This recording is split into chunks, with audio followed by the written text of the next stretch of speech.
All right, I'm back for video 2. So Greenberg is going to now talk about what I mentioned actually already, but let me give you his account of it. We take a Russian peasant and put them in front of a Picasso. This is just a thought experiment.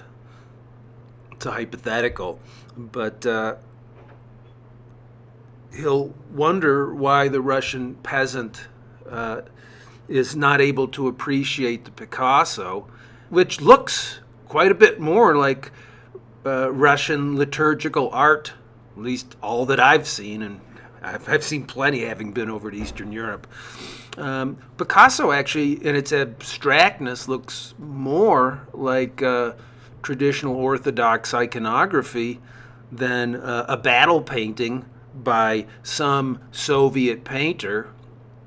Nevertheless, the Russian peasant, according to Greenberg, is going to prefer the realistic battle scene, and the reason for this is because it's already pre-digested.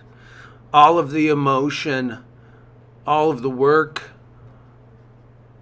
all of the, and that's really the word, all of the labor that needs to occur so that somebody can have an experience with this painting. It's already been done by the painter. All the peasant or whoever else is looking at this battle scene with dramatic cannon shots and bold colors, bright uniforms, splashes of blood, rearing horses, all of that anybody can look at and understand it immediately. And what they're going to walk away with is a sense of the emotion that's going on the other side of the canvas, if you will. It takes no work.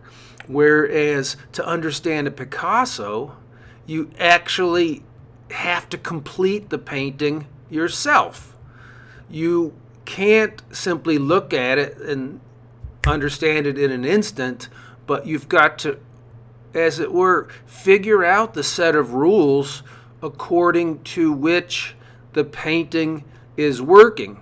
The Picasso that Greenberg has in mind here is probably Cubism, probably a painting like Girl with the Mandolin. I'll give you an image of that. But to even figure out what that thing is at all, to figure out how this broken plane creating this kind of cube-like effect actually is achieving something on its own terms. So it's not simply a perfect imitation of the world, but as I said earlier, it's a perfect imitation or a perfect representation of what painting is, what it means to control that plastic medium in a way which tries as much as possible to remain autonomous and not to import characteristics, attributes of some other medium, and therefore lose its autonomy as it succumbs to hegemony from outside. The ultimate values of the cultivated spectator derives from Picasso are derived at a second remove as the result of reflection upon the immediate impression left by the plastic value. So to say it simply, it's the paintiness of the paint. It's the stoniness of the stone that we are looking at, and the way that human ingenuity has been able to handle them in an honest exploration of what that material can do. These effects, these aesthetic qualities or achievements are not immediately or externally present in Picasso's painting, but must be projected into it by the spectator. The spectator has to complete the work by doing the necessary labor of understanding. They belong to the reflected effect, whereas in the realistic war scene, battle scene, on the other hand, the reflected effect has already been included in the picture, ready for the spectator's unreflective enjoyment, where Picasso paints cause. So here's a set of conditions. Here is a configuration of materials which I now leave you, the viewer, to carefully examine, carefully question, and then discover within why this takes the form that it does. The realistic painter, the salon painter, the academic painter, they paint the effect. That aha moment is already built into the canvas. All you can really do is empathize with the human beings, or immediately appreciate the prettiness of the landscape on the other side of the picture plane, but there's no work for you to do. Picasso is painting the cause, whereas these realistic salon painters are painting the effect. And for Greenberg, that makes all the difference. And of course, the cause is much more important than the effect. Or really, the best way to say it is the labor of earning your way from being given the cause to producing the effect on your own and earning cognitively, sensitively, intellectually the effect, the reward. That's what's important about the avant-garde, at least as far as the audience is concerned. And what Kitsch is going to do is rob you of this rare opportunity, not just to take control of the physical world, but in the process of understanding how a creation, working as much as it can entirely on its own terms in a way which is medium specific, that's an important term that we'll come to again and again, and honest in what it's trying to accomplish. What Kitsch does is rob you of the opportunity to do that labor, and labor for somebody like Greenberg, that's the essence of human life. Our greatest joy does not come in just from kicking back. Our greatest joy comes from earning the world, achieving who we are. And for the artist, it's achieving it in the form of making a new cause. And for the viewer, it's going to be turning that cause through labor into its eventual effect. He'll talk about people's resistance to the idea of an avant-garde. Everybody thinks that they're entitled to their own opinion. Well, yeah, Greenberg, for reasons that I'll point out later, is definitely not interested in legislating actual laws telling you what you can and can't look at, what you can and can't make. He does want to suggest that people will be enraged at being told that their culture is inferior and other culture is superior, though if people had, I won't even say inclination, but if they had the resources to truly study the avant-garde versus kitsch, they could come to the understanding of why one actually is valid human productivity and the other is just cheap reproduction.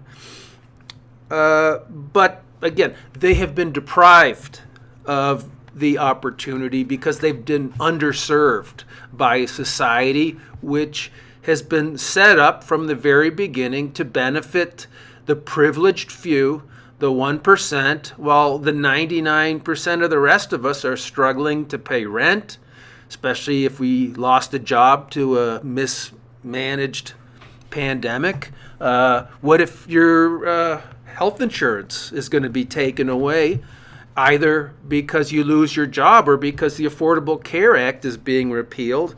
You know, you're scraping to get by. You've got a side hustle and maybe a side hustle to your side hustle, or you're having to use your unemployment insurance, or you may even be lining up at the food bank, like people that I know, both who are receiving the services offered by the food bank or running the food bank. My friend runs the Burbank, California food bank. Anyway, so you know, if these people can't understand the high art, it's not their fault, but they're going to want to vent their frustration and their dissatisfaction against an easy target for understandable reasons. And so they're going to pick out that art which seemingly is passing moral judgment on them. They're going to develop a reactionary dissatisfaction, and soon enough, Greenberg says, the statue smashing will commence. Last thing he's going to want to do is talk about the attempt of various people, and here in mind he has fascist governments, Italy and Germany in the Second World War. A lot of these persons running the show over in those fascist countries have wanted to try to use the avant-garde as a way of controlling people's thoughts. Avant-garde cannot be used in that fashion. Why? Because all the content of the art has been expunged specifically so that the artist can focus on form, on the material. But kitsch is going to be the golden goose for fascist governments, totalitarian governments, because it foregrounds content at the expense of hiding form, with the result that you can inject it with all kinds of ideological content and use this as a means of propaganda. So he'll say, as a matter of fact, the main trouble with avant-garde art and literature from the point of fascists and Stalinists is not that they are too critical, but it's that they're too innocent. Again, they don't have any investment in content. They're only interested in form. And so for that reason, this art will be seen by totalitarian governments, by fascist governments, as unpatriotic and as dissident because it refuses to succumb to the demands of the rulers. And certain, as he says, certain governments will have tried to experiment with avant-garde, but they found out very, very quickly that it is of no use to them. And famously in 1936, also 1934 in the Soviet Union, but 1936, there are official expositions of what the new avant-garde looks like. It's declared to be decadent. It's declared to be dangerously intellectual. It's declared to be antisocial. And it will be first displayed to make a mockery or a spectacle of it, and then it will be destroyed, though what destruction actually means here is people who suspected this stuff might actually be worth something one day hung on to it.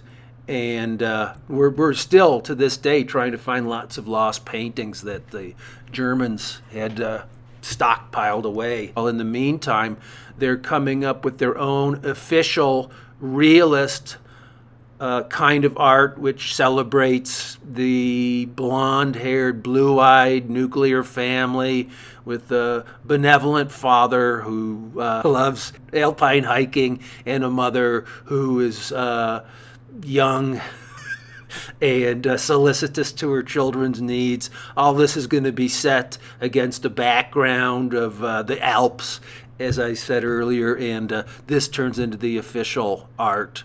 But this is exactly what Greenberg has in mind with kitsch, even moving. So that's the end of that essay. I'm going to move on to the newer Laocoon. I'm going to start picking up the pace now because I'm already dragging. But this is done in the next year. Laocoon, what the heck is he talking about? He's talking about a famous sculpture that you will have seen. If you haven't seen it, I'll put up an image for you.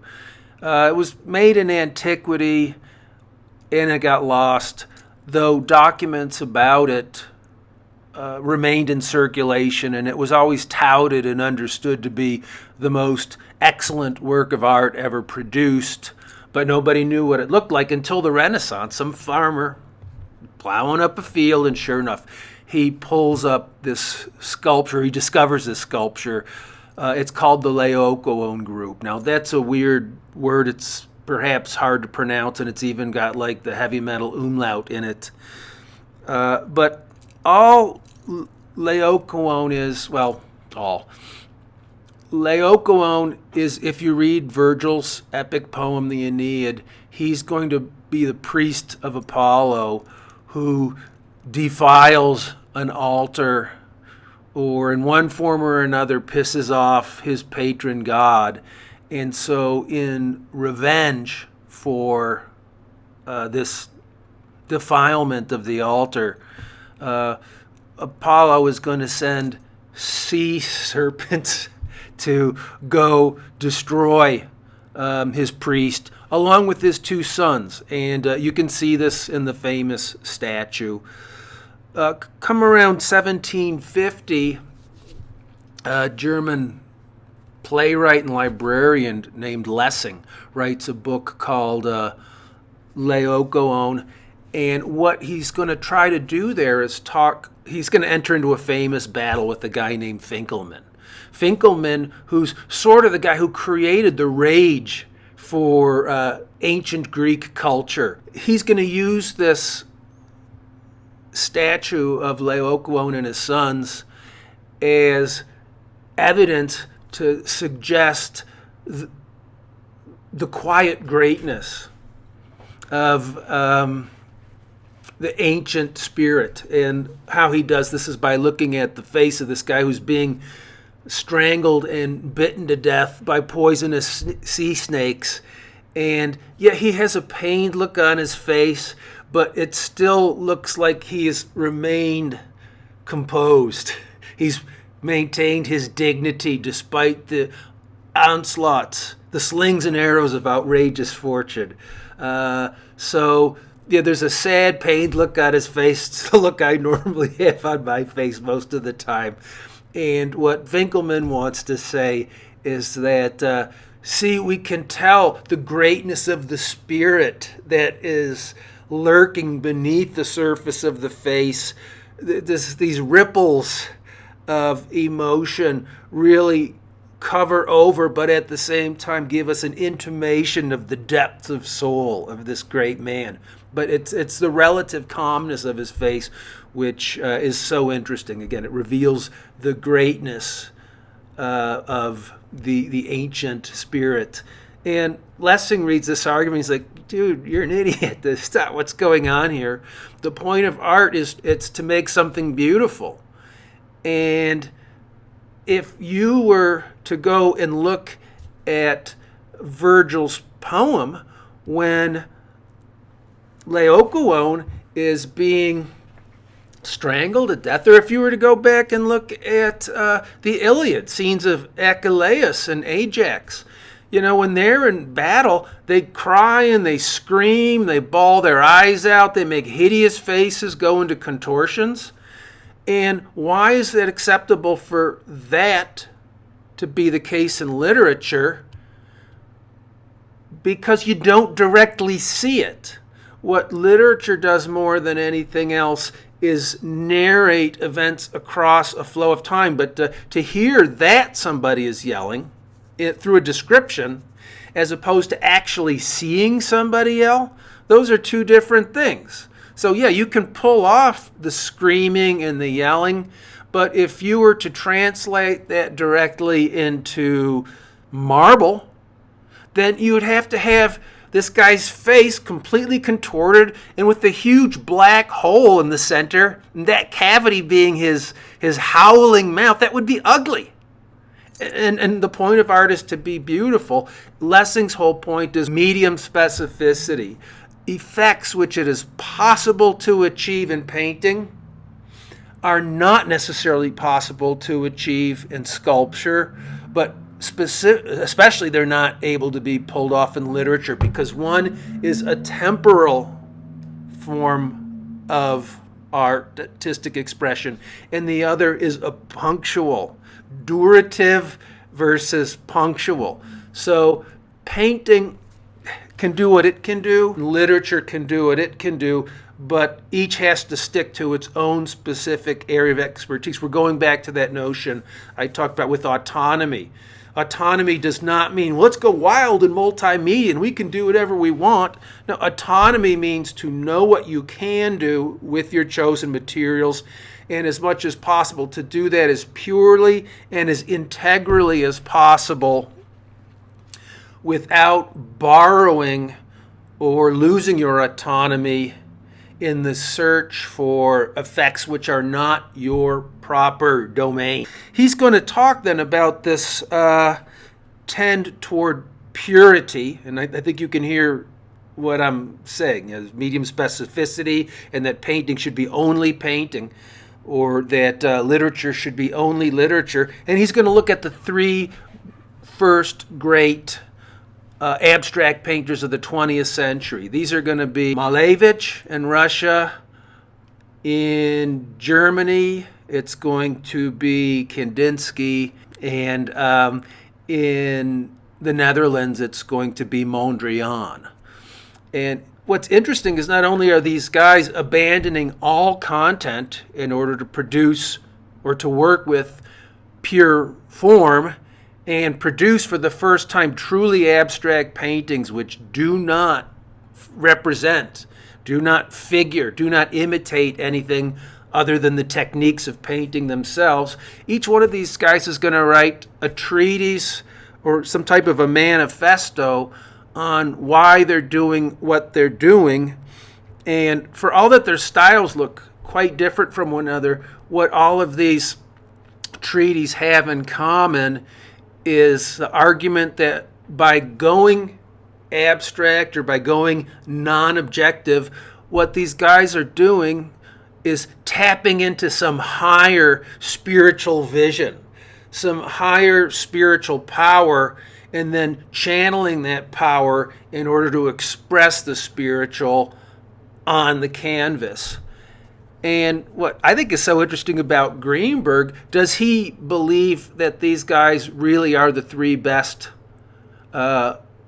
painters of, we'll say, the first decade of the 20th century? And his answer is yes. But that they're the best has nothing to do with why they think they're the best. They happen to be the best because in the search for purity, what they've ended up doing is jettisoning all content and hunkering down on the practical exploration of the physical properties of their medium, and they're not worrying about anything else. Now, they can go on and explain it in spiritual terms after the fact, but Greenberg's like, that's all, I'll speak like Joe Biden, that's a bunch of malarkey. So they're right in what they're doing as painters, but though their explanation of what they're doing is completely misguided. And so Greenberg, yeah, he'll have read those books, but he doesn't believe them in the least. What does make them good, again, is this attention, this exclusive attention to medium specificity, and that's what this piece is all about. I'm going to move through it much quicker than the last one, but if medium specificity and the control of our materials is all that, how did we get off track? And here what Greenberg is going to talk about is the emergence of a dominant, or I'll use this term again, hegemonic. That's, once you've heard that term, it'll appear all over the place.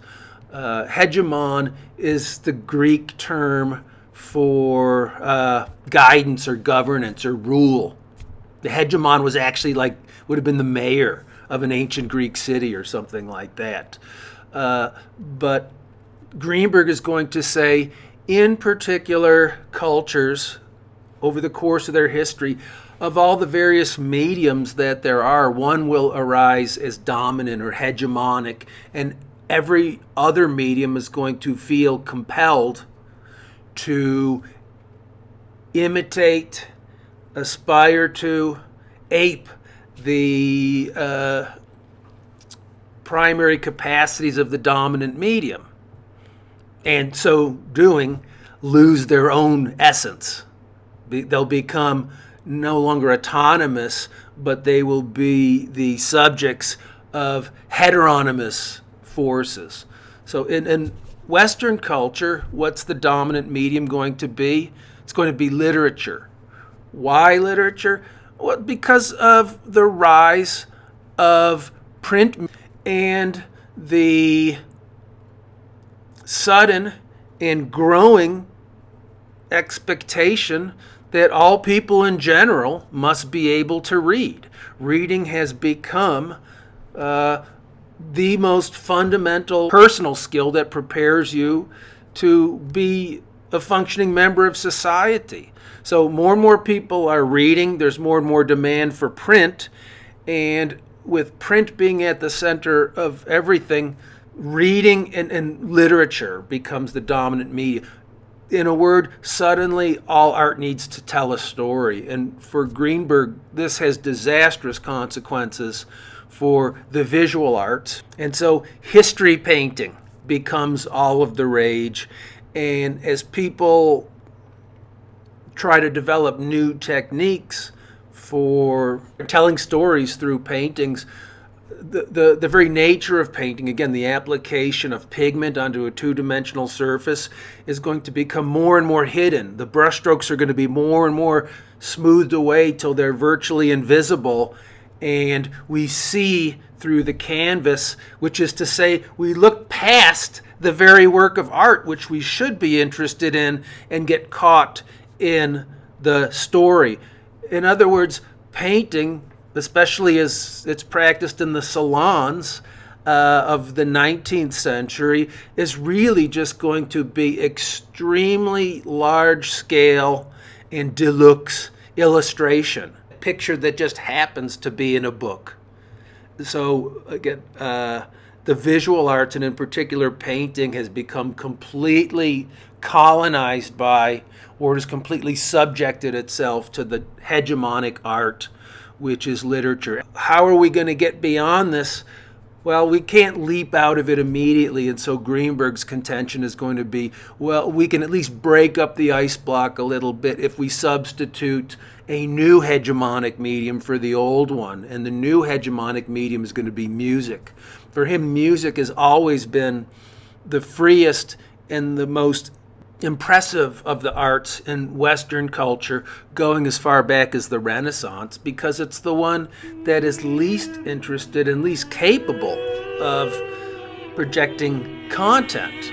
Music by nature is abstract. It's just tones in constellation with one another, but to tell me what is the meaning of the key C major versus C minor, it doesn't make any sense. People try to talk to you about the meaning behind Mozart's violin sonata, or the triple concerto, but it doesn't make any sense. So being as devoid of content as possible as painting starts to emulate music and merely combine colors in a compositional manner, in the same way that music combines sounds in a compositional manner, it's now freed itself of content. And you'll notice it's as early as people like Kandinsky, who they've stopped naming their paintings. They just call them Composition 15. And so this is the idea that Greenberg, for the most part, has in here. Though there's a couple other things that I want to talk about, and that's going to be this. He notices as we move more and more into the realm of private experience, that he says poets become lonely for the first time. And if there are great artists, say in the time of Rembrandt or somebody like that, would have been like 1640s or so, they tend to be isolated and lonely. They tend to be the exceptions, not the rule. So we're seeing the rise now of what we might call masters and masterpieces. It's happening for all kinds of historical reasons that Greenberg is pointing out. For our purposes here, I'll say simply this, that with the rise of the independent genius, the lone genius, what disappears, and that's going to be schools, guilds. So before the Baroque era, especially going back into the Middle Ages, paintings, yeah, it would maybe be made by this guy, but it really wasn't made by him. It was made by him supervising all of his students, his apprentices, and great works of art came out of shops where the activity was at once artisanal and collective. It was not done by isolated individuals. So what Greenberg is going to want to say here is the loss of schools and the rise of the sovereign individual.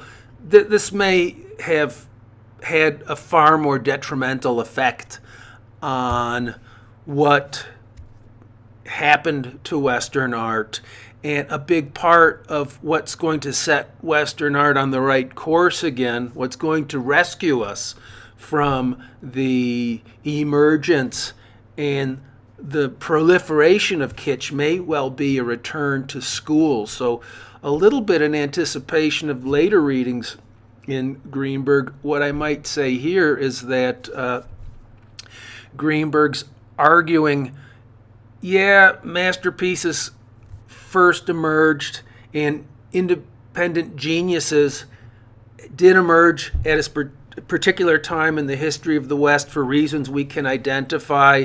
And, thank God we've got them. Here it sounds a little bit like avant-garde and kitsch, because they're what is still able to produce something of quality.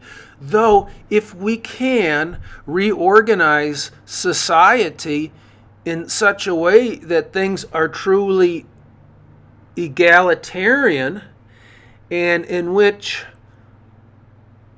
not just resources but also responsibilities are distributed fairly amongst the whole society, if we can get rid of the class system and become one social collective, if we can work in communal fashion, that is to say, if schools can come back, we will actually have the possibility of creating for ourselves collective works of art which can be attributed to no particular master, and therefore the cult of the genius and the worship of art in museums, this can all eventually go away. Now, again, until we get a more just, equitable, and sustainable, smart society, thank goodness that there still are people making objects of recognizable quality. And so we're going to need them to get through these dark times, but one day we won't need them anymore. A different social order, a different infrastructure will, of a matter of course, create a different superstructure, a different cultural life, and what art will look like in the future, that's anybody's guess right now. So for the moment, and I'll end up the Laocoon piece on this note, for the moment, art to be valid has to be abstract, because as soon as you start getting into figuration and all of that, you're entering into the realm of kitsch. May be very high grade, expertly manufactured kitsch, but it's kitsch nonetheless. Now, where will art go? He doesn't know, and the reason he doesn't know is because, as a good Marxist, you can only think those things which the material infrastructure will make it possible to think. And if we don't live in egalitarian times now, then all we can do is wildly speculate about what the future will look like. But to go beyond the most modest speculation is simply not in keeping with Marxist philosophy. That's why people ask Marx, what is the future going to look like? Well, it'll probably be hunters in the morning, fishers in the afternoon, and artists at night. But beyond that, it's simply not possible for me to predict the future. All I can do is use the analysis of the markets, the analysis of the infrastructure, the analysis of the class system and all of that as a way of explaining how we got from there through all of these various stages or transformations of society to the current capitalist system that we live under. And if the logic of capitalism works the way that I, Marx, imagine it to, it's utterly unsustainable, and it will eventually fall as the proletariat, through laboring at the demands of the bourgeoisie, their capitalist masters, as the proletariat labors more and more and learns more, not just about the physical world, but about their own place within the physical world, that they themselves are a manufactured group of people in this, who are not just alienated from the things that they make, but who are alienated from their very selves. Yeah, they come to what's called consciousness. They organize, they get super pissed off, and they start a revolution. He suggests that once we change the social structure, a new form of art will most likely arise, and it may well not be abstract.